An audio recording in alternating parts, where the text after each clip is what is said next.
Bonjour, bienvenue à cette capsule web. Mon nom est Philippe Voyer. Alors, dans cette vidéo, on va parler du PQRST, PQRST-U si vous préférez. Et en fait, c'est une capsule juste pour réitérer l'importance d'utiliser le PQRST ou le PQRST-U. Je vous invite d'ailleurs à aller voir peut-être la capsule web PQRST ou PQRST-U. En fait, c'est des questions de préférence, vous allez voir, parce que il y a moyen de s'organiser avec le U ou pas le U, dépendamment de l'endroit où on le met. Mais bon, donc on va juste se rappeler rapidement c'est quoi le PQRST. Le PQRST, le P, ça veut dire, qu'est-ce qui provoque? Vous avez un patient qui est essoufflé, qui a une douleur rétrosternale, qui a une perte de champ visuel, qui a fait une chute, qui se sent fatigué, peu importe là, le symptôme ou la manifestation clinique présente, mais on doit se poser la question, qu'est-ce qui pourrait avoir provoqué cette manifestation clinique-là? On pose la question au patient aussi, son point de vue dans la situation sur qu'est-ce qui aurait pu provoquer cette situation-là. Est-ce qu'il y a des choses qui aggravent les manifestations cliniques? Mettons que c'est des douleurs, mettons que c'est des nausées. Qu'est-ce qui les exacerbe, en fait, ces manifestations cliniques-là? Donc ça, c'est le P. Le P, il y a toujours deux significations dans les lettres. Il y a palier par la suite, donc qu'est-ce qui élimine la manifestation? Est-ce qu'il y a une position? Est-ce qu'il y a un produit qui peut être pris qui fait en sorte que la personne ne ressent plus le problème en tant que tel? La lettre Q, c'est qu'on fait qualifier la manifestation clinique. Vous me dites que vous avez des pertes d'équilibre. Ça veut dire quoi exactement? Vous devez vous agripper en train de vous déplacer, les genoux, ils vous flanchent. Qu'est-ce qui se passe exactement?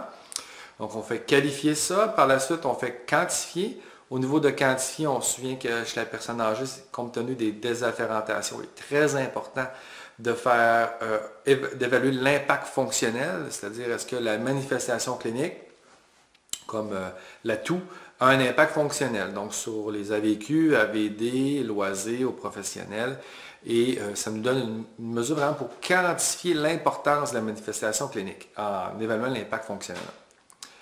Par la suite, on a la région, donc dans quelle région que ça se passe, quel membre, au niveau de l'abdomen, dans quel cadran, on établit la région. On établit s'il y a de l'irradiation également.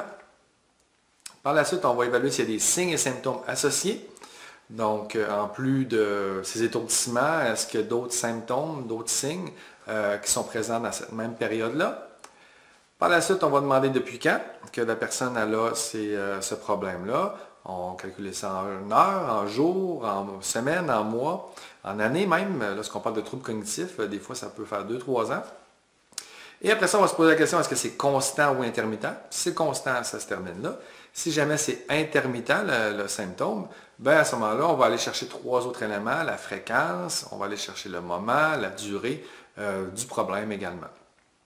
Donc, le U, finalement, vous avez vu que dans le P du PQRST, j'ai dit, avez-vous une idée qu'est-ce qui provoque ça? Vous avez déjà eu des symptômes comme ça dans le passé? En fait, ces deux questions-là, on peut les mettre dans le P si vous préférez, ou encore dans la lettre U, qui est le U qui est pour understand, c'est vraiment d'aller chercher le point de vue de la personne, donc de s'assurer d'aller chercher cette information-là. Donc, le PQRST, ça se fait quand? Beaucoup de gens ont appris à faire le PQRST dans le contexte de la douleur. Mais en fait, il faut savoir que ça se fait, c'est un angle d'analyse, donc ça se fait pour n'importe quel symptôme, l'essoufflement, la perte d'équilibre, les chutes, les vomissements, les maux de tête ou n'importe quoi.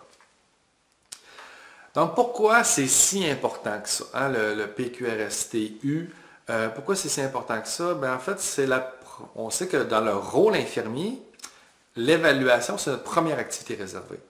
L'évaluation d'une personne symptomatique, c'est au cœur de la pratique infirmière parce que c'est vraiment quelque chose qui la distingue au niveau de ses activités réservées par rapport aux autres professionnels. C'est que quand quelqu'un ne va pas bien, c'est vraiment à la profession infirmière de faire l'évaluation de cette personne-là.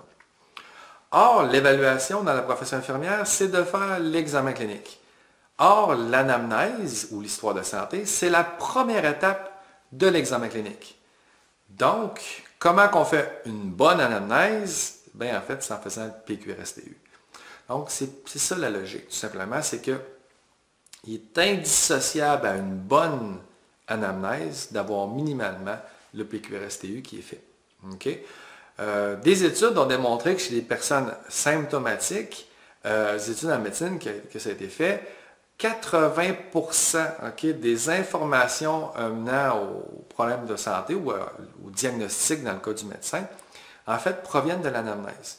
Donc, ça démontre toute l'importance de poser des questions aux patients, mais pas n'importe quelle question, des questions qui vont vraiment, dans le cas du personnel infirmier, nous permettre de cibler qu'est-ce qu'on va faire à l'examen physique, mais également de savoir si c'est normal, anormal, la gravité, puis arriver à un constat. Donc, rappelez-vous de ça, 80% chez des personnes symptomatiques, 80% d'informations qu'on obtient à l'anamnèse, ça nous permet d'identifier le problème de santé. Quoi d'autre? D'éléments de rappel en lien avec le PQRST. Alors, il est important de l'intégrer, comme je vous disais, pour éviter des oublis à l'anamnèse. C'est une obligation de moyens et de nom de résultats. Ça veut dire quoi? Ça veut dire que, en fait, on pose des questions aux patients, on fait notre PQRSTU du mieux qu'on peut, mais le patient, il va toujours décider des informations qu'il va nous livrer. Donc, parfois, il ne nous donne pas tous les détails, mais ce n'est pas de notre faute. On a posé des questions, mais on n'obtient pas toujours la vérité. Puis ça peut être par des causes d'âge entre l'infirmier puis la personne âgée. Si c'est une dame, puis c'est un infirmier ou inversement, des aspects culturels, des aspects religieux, des aspects de confiance ou autres, qui font qu'un patient ne se livre pas toujours, même si on pose des questions. Il s'agit d'un minimum requis, le PQRST, il faut se rappeler de ça, c'est-à-dire que quand tu as fini ton PQRSTU, tu ne fais pas comme, OK, j'ai toutes mes informations. Ce n'est pas un questionnaire, ce n'est pas un formulaire qu'on remplit. C'est vraiment un examen clinique, c'est la première étape de l'anamnèse. Fait que souvent, même quand on a terminé de couvrir chacune des lettres, il faut continuer à poser des questions aux patients pour comprendre ce qui se passe. Lorsqu'on n'a pas de réponse à toutes nos questions, lorsqu'on fait le PQRSTU à un patient qui n'a pas de trouble cognitif, à ce moment-là, vous pourriez, l'expression que je dis, aller à la pêche, parce que quand on fait le PQRST, journaliste, en fait, on doit poser des questions aux patients, mais des questions du PQRST, mais on ne doit quand même pas tout contrôler l'entrevue et aller chercher les informations là, systématiquement. Il faut vous imaginer pourquoi on dit la méthode journaliste, c'est lorsque un journaliste arrive sur les lieux d'un accident, en fait, il va poser des questions aux témoins qui sont là pour comprendre ce qui se passe. Il n'essaiera pas de dire, de tout mettre des mots dans la bouche aux témoins. Il va les laisser parler. Chez une personne symptomatique, c'est la même chose lorsqu'on fait le PQRST. On demande, est-ce que vous avez d'autres symptômes qui sont apparus depuis les 2 semaines que vous avez ce bourdonnement-là dans les oreilles?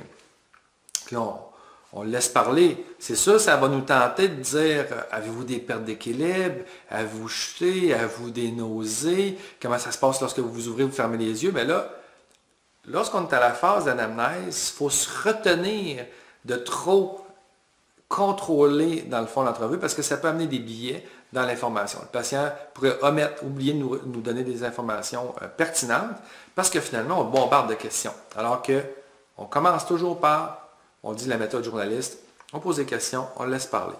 Puis là, si finalement, il ne parle pas beaucoup, puis il n'a pas donné beaucoup d'informations, c'est là qu'on sort notre canne à pêche, puis là, on va à la pêche. Puis là, on le dit, là, justement, avez-vous des pertes d'équilibre? Là, tu regardes si ça mord, avez-vous des nausées?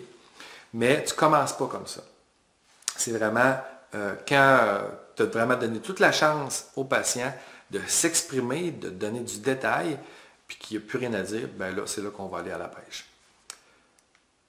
Ensuite de ça, lorsque la personne a des troubles cognitifs, en fait, dans un tel cas, comme vous savez, on fait la méthode enquêteur. Donc, c'est la même chose que le PQRSTU. C'est sûr que le U n'existe pas parce que la personne ne pourra pas dire qu'est-ce qu'elle pense qu'elle a nécessairement sur des troubles cognitifs importants qui l'amènent à avoir des propos incohérents de façon constante. Par contre, nous, ça ne nous enlève pas l'obligation de se dire, depuis quand qu'elle a ces pertes d'équilibre-là? Là, le vomi ce matin, c'est son premier vomissement. Là, tu vomis dans la dernière semaine. On va le qualifier. On va se poser des questions sur ce qui a provoqué ça, s'il y a d'autres signes et symptômes associés.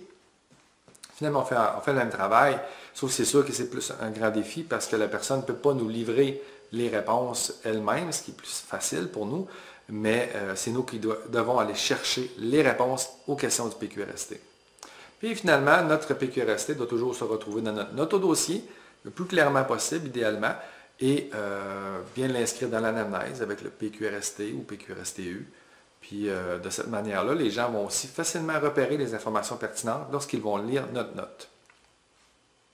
Donc, en conclusion de cette capsule web, ça doit être à peu près peut-être la 2, 3e fois que je parle dans une chaîne vidéo, que je parle du PQRST, mais c'est parce qu'il y a toujours un petit angle que des fois je me rends compte lorsque j'ai des formations, je rencontre soit les étudiants ou encore du personnel en pratique, qui ne saisissent pas toujours l'importance du PQRST. Ils pensent que c'est un petit acronyme comme ça pour le fun, mais non, c'est ton évaluation, ton examen clinique, c'est dans ton anamnèse, c'est un minimum requis.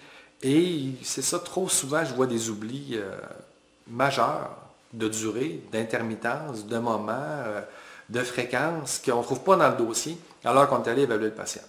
Donc, je vous encourage fortement à mettre ça en action, le PQRST, parce que c'est vraiment ça qui va vous permettre de faire des meilleurs examens cliniques, puisque votre anamnèse, comme on l'a vu, 80% des informations pertinentes à l'identification de vos problèmes de santé viennent de là.